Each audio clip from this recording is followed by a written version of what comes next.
আসলে সাদ সাহেবের সাথে কওমি আলেমদের সাথে কী নিয়ে আসলে বিরোধিতা আমরা অনেকেই জানি না। অনেকে বলে যে সাদ সাহেব এতদিন দিনের কাজ করলো, এখন তার সাথে এত বিরোধিতা কিসের? তাদের এই বিষয় নিয়ে আমি ক্ষুদ্র জ্ঞানে কয়েকটা কথা বলবো, আপনারা সকলে শুনে যাবেন এবং ভিডিওটি শেয়ার করে সকলের মাঝে ছড়িয়ে দিবেন আশা করি। যারা এটা জানেন না তাদেরকে জানানোর জন্য যে আসলে কী জন্য ওলামা একরাম সাদ সাহেবকে ভালোবাসেন না, তাকে ঘৃণা করেন। মূলত এটা হলো কিছু ভুল ফতোয়া সাদ সাহেব তিনি দিয়েছেন। এই ভুল ফতোয়া দেওয়ার কারণেই ওলামা একরাম তাকে ভালোবাসেন না। ভুল ফতোয়াটা শুনলে আপনার চোখ কপাল উঠে যাবে।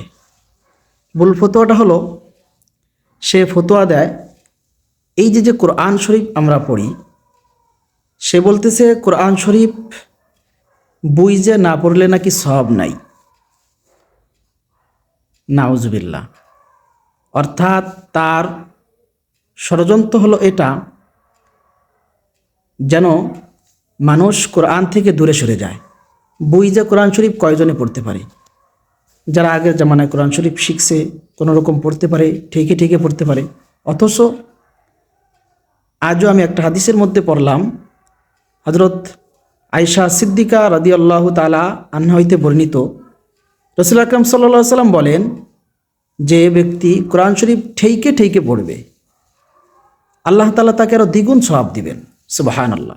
অথচ তিনি কি ফতোয়া দিতেছে যে কোরআন শরীফ বুঝে না পড়লে সওয়াব নাই। অর্থাৎ তিনি এটা বুঝাইতে চাইতেছেন যে মানুষ যেন কোরআন থেকে দূরে সরে যায়। কয়জনে বুঝে পড়তে পারবে? যারা বুঝে পড়বে না কোরআন শরীফভাবে রেখে দিবে আর পড়বে না, মানুষ কোরআনের আলো থেকে দূরে চলে যাবে। অর্থাৎ এখানে একটা সে ইহুদিদের মূলত দালাল হয়ে গেছে বর্তমান। আর একটা তিনি ফতোয়া দেন, এই যে আমরা যারা মসজিদের ইমাম আছেন, ইমাম সাহেবরা যারা বেতন নেন, তিনি বলে যে এই বেতনটা নেওয়া বলে হারাম। নাউজুবিল্লাহ। যদি বেতন না নেন, আমি তার কাছে প্রশ্ন রাখতে চাই, তাহলে প্রত্যেকটা ইমামের তো সংসার আছে। তিনি তো সব বাড়ির সব ফ্যামিলির সবাইকে রেখে এরপরে কি সে মসজিদের দায়িত্বে আছে। অর্থাৎ তিনি খালি বুঝাইতে চাইতেছেন এটা যে তাবলিগে গেলেই হয়ে যাবে। আরে যে ইমামতি করতেছে সেও একটা দিনের কাজ করতেছে, এটা সে বোঝার চেষ্টা করে না। এটা হলো তার আর এক নম্বর ফতোয়া।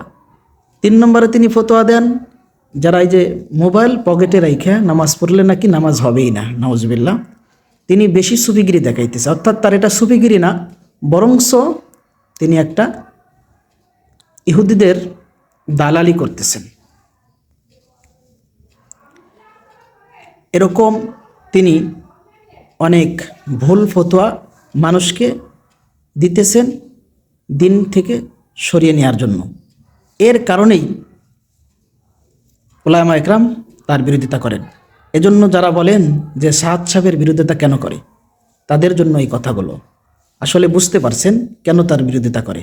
অর্থাৎ তিনি আল্লাহর রসুলের হাদিসকে উল্টায় ফেলাইতেছে। আল্লাহ রসুল বলতেছে ঠিকই ঠিকই পড়লেও সওয়াব, আর সে বলতেছে সওয়াব নাই। অর্থাৎ তিনি হাদিসকে উল্টাই দিতেছে। এই জন্যই হক্কানে ওলামা একরাম যারা আছে তারা কোনো দিন ব্যক্তির পূজা করে না। অর্থাৎ সাদ সাহেবকে যারা পূজা করতেছে তারা ব্যক্তির পূজা করতেছে। হক্কানে ওলামা একরাম যারা আছেন তারা ততদিন পর্যন্ত ওই মুরব্বীকে মানেন যতদিন পর্যন্ত মুরব্বী কোরআন এবং সুন্নাহ অনুযায়ী চলবে।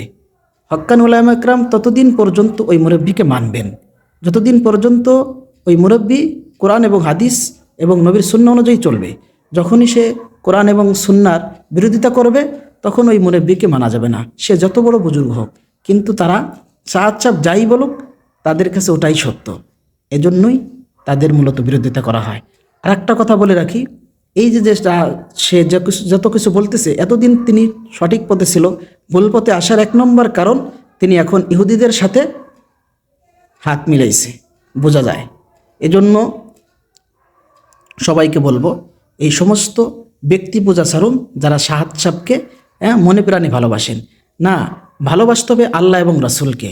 যারা আল্লাহ রসুলের বিরোধিতা করে তাদের সাথে আমাদের কোনো সম্পর্ক নাই। এজন্য আশা করি বিষয়টি বুঝতে পারছেন, এবং আমার প্রাণের বন্ধুদেরকে বলবো ভিডিওটি প্রচুর পরিমাণ শেয়ার করে দিবেন, যেন যারা সাহাদপন্থী আছে তারা কথাগুলো বুঝতে পারে। আল্লাহ পাক আমাদের সকলকে কথাগুলো বোঝার এবং আমল করার তৌফিক দান করুক। আমিন। আখির দাওয়ানা আনিল হামদুলিল্লাহি রাব্বিল আলামিন।